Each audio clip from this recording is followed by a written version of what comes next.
This is a screenshot taken from the video recordings of a young man named Conrad Roy. Before his death, he recorded several video diaries in which he discusses his struggle for normalcy. The recordings were discovered after his death in 2014, and each one reveals his ruthless battle with self-examination and insecurity. Sadly, Conrad took his own life before anyone could tell what was going on. One night, he headed out in his parents' truck, and he never came home. A search ensued until authorities found his parents' truck in an empty parking lot. As you could imagine, Conrad's death hit his family very hard. Soon after his death, a young woman by the name of Michelle Carter reached out to his family. She claimed to have had a deep relationship with Conrad before his passing. She would eventually develop a relationship between Conrad's sisters and mother and father. She even put together a suicide prevention fundraiser in the name of Conrad. But little did the family know, Michelle was keeping a dark secret. The night of Conrad's passing, Michelle was actually engaged in a text conversation with him. And upon going through Conrad's texts, investigators would soon put together the twisted truth. Michelle Carter's texts actually played a heavy part in Conrad's decision to take his own life that night.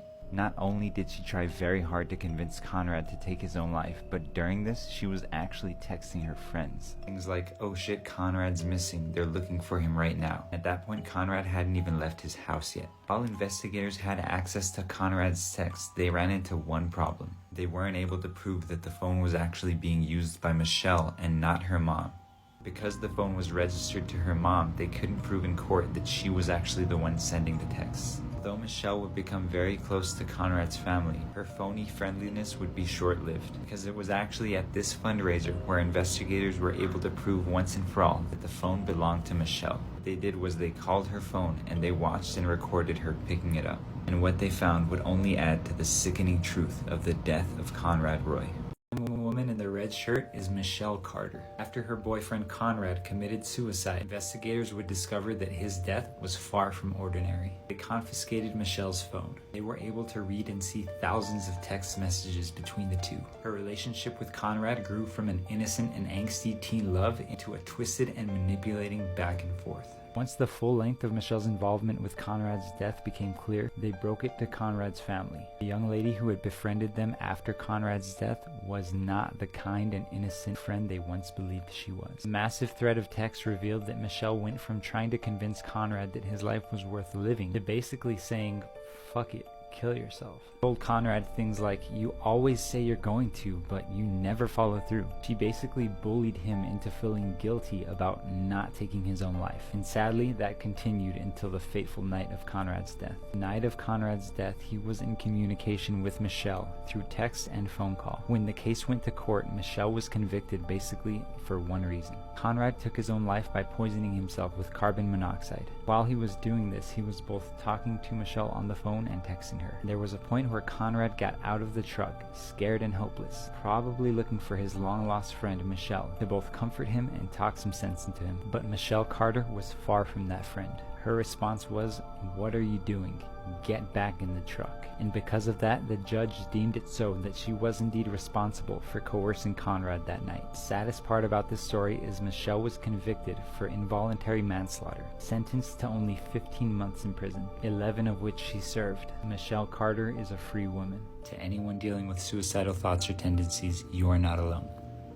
Let's talk about the Nithari murders. Trigger warning, this case is extremely distressing. It covers rape, pedophilia, necrophilia, and cannibalism. Please watch with caution. Apologies in advance for any mispronunciations. It all began in 2003 in Sector 31 of the Nithari village in Noida. A high number of women and children were reported missing around the area when a man named Moninder Singh Bandar hired a man named Surinder Kohli to help around the house. Surinder also went by Satish. On February 8, 2005, a 14-year-old girl went missing as the others had. Her parents went to a nearby police station and filed a missing persons report, but the police didn't investigate the disappearance. That following March, some boys were playing cricket around Bungalow D5, which is where Moninder lived, when they found a plastic bag containing a hand in a nearby drain. The police claimed the hand was part of an animal carcass and told the villagers there was nothing to worry about. A year went by, and on May 7, 2006, 2006, a 20-year-old girl named Bail told her father she was going to Moninder's house but never returned. Her father, Nandlal, went out looking for her, but Moninder wasn't in Noida and Surinder claimed he didn't know anything about Bail. Nandlal went to the police to register a missing persons report, but they refused to help him. Nandlal decided to take this case up the ladder to the senior superintendent of police. The SSP ordered the police to file the report and begin the investigation.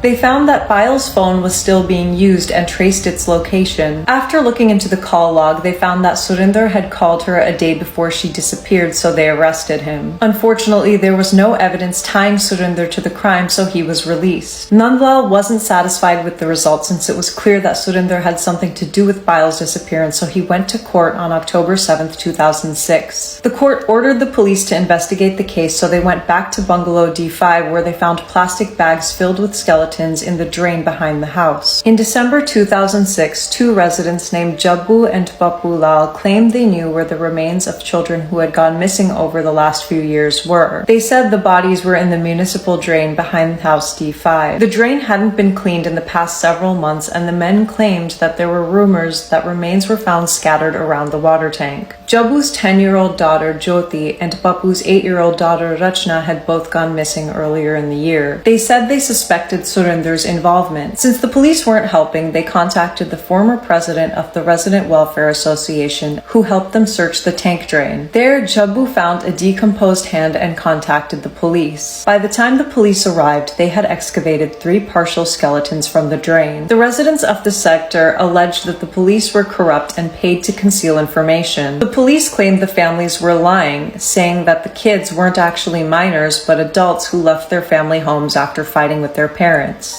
Part 2 of the Nithari murders, leaving time for the trigger warning. The residents demanded an investigation, saying that the police were taking credit for discovering bodies that were actually found by the residents. The media shared that 15 bodies had been found, but the police denied it. An officer said, quote, "This is not true. We found bones, skulls, and other parts of the bodies, so it's not possible to give any figure.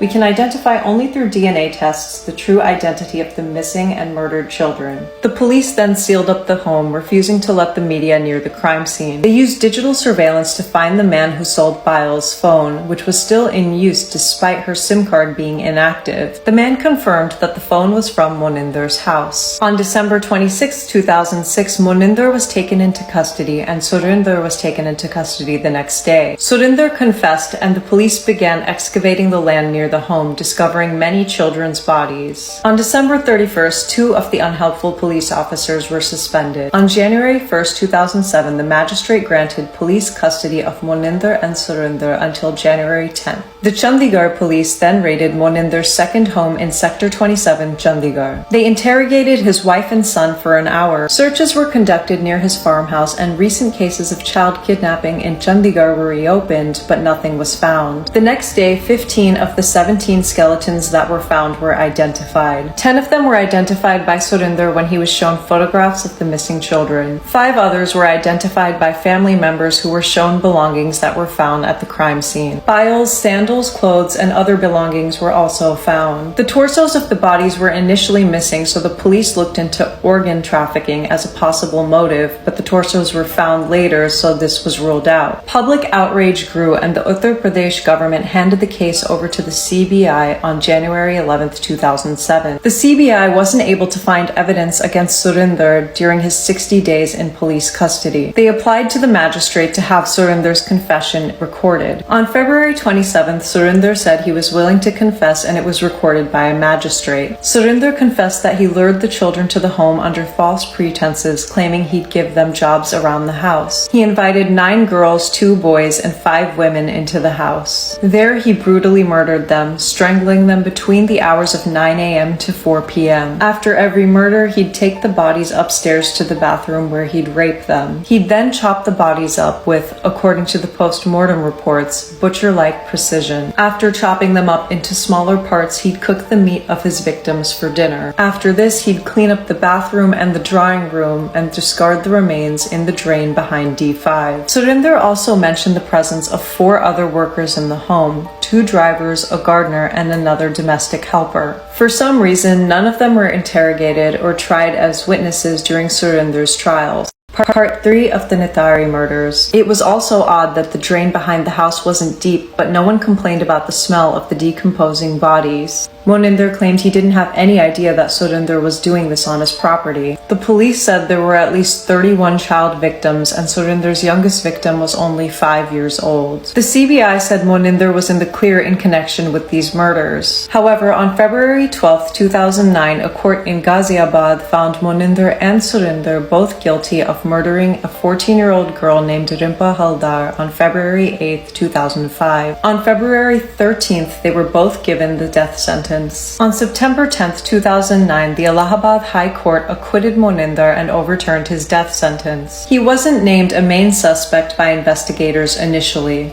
However, he was summoned as co-accused during the trial. This didn't mean he couldn't be resentenced to death if found guilty during the rest of his trials. The same day Moninder was acquitted, the Allahabad High Court upheld Surinder's death sentence. The trials continued, and I'm going to read out all the verdicts for you because there's a lot of dates. On May 4, 2010, Surinder was found guilty of the October 25, 2006 murder of 7-year-old Arti and given a second death sentence 8 days later. On September 27, 2010, Surinder was found guilty of the April 10, 2006 murder of 8-year-old Rachna Lal and was given a third death sentence the following day. On December 22, 2010, Surinder was found guilty of the June 2006 murder of 12-year-old Dipali Sarkar, for which he was given a fourth death sentence. The Supreme Court upheld Surinder's death sentence on February 15, 2011. On December 24, 2012, Surinder was found guilty of the June 4, 2005 murder of 5-year-old Choti Kavita and received his fifth death sentence. In February 2011, the Supreme Court upheld their death sentences. In July 2014, the President of India rejected the mercy petitions filed by Surinder. In August 2014, Moninder was granted bail. On September 3, 2014, the court issued a death warrant against Surinder. Surinder was scheduled to be hanged on September 12, 2014. However, the Supreme Court of India stayed the death sentence for 1 week after a petition was filed. On October 29, 2014, the Supreme Court bench rejected the death sentence review petition, stating that the court had not committed any error in judgment. On January 28, 2015, the High Court bench commuted Surinder's death sentence to life imprisonment on the ground of inordinate delay in deciding his mercy petition. The Allahabad High Court reduced Surinder's death sentence to life in prison in one of his first 6 cases. In 2019, he was given a death sentence in his 10th conviction. Part 4 of the Nithari murders. In May 2022, the CBI court pronounced the sentence in the 16th and final of the Nithari cases. The judgment stated, quote, "The convict shall be hanged till death, but the sentence will not be executed unless it's granted by the High Court." Moninder was sentenced to 7 years in prison in the same case. Surinder was also given a life sentence in prison and a 20,000 rupee fine for kidnapping and the same for rape. The CBI's ruling came after hearing 83 witnesses over 350 sessions. Surinder represented himself in court because he, quote, "had no trust in lawyers." He said he started working at Moninder's bungalow on July 24, 2005.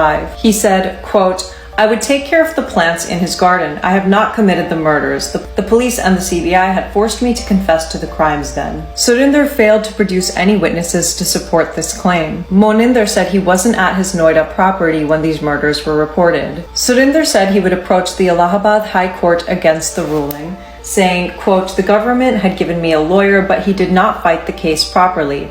I started representing myself in court in 2012 and was acquitted in 3 cases. I will appeal in the Allahabad High Court." Surinder maintains his innocence, saying that because he was poor, he was forced into confessing to these crimes. He claims he was framed, seeing as how the doctors in D6 were involved in organ trafficking. He claimed Moninder used to throw lavish parties and would hire escorts to visit. He says he was a scapegoat. May all the victims rest in peace.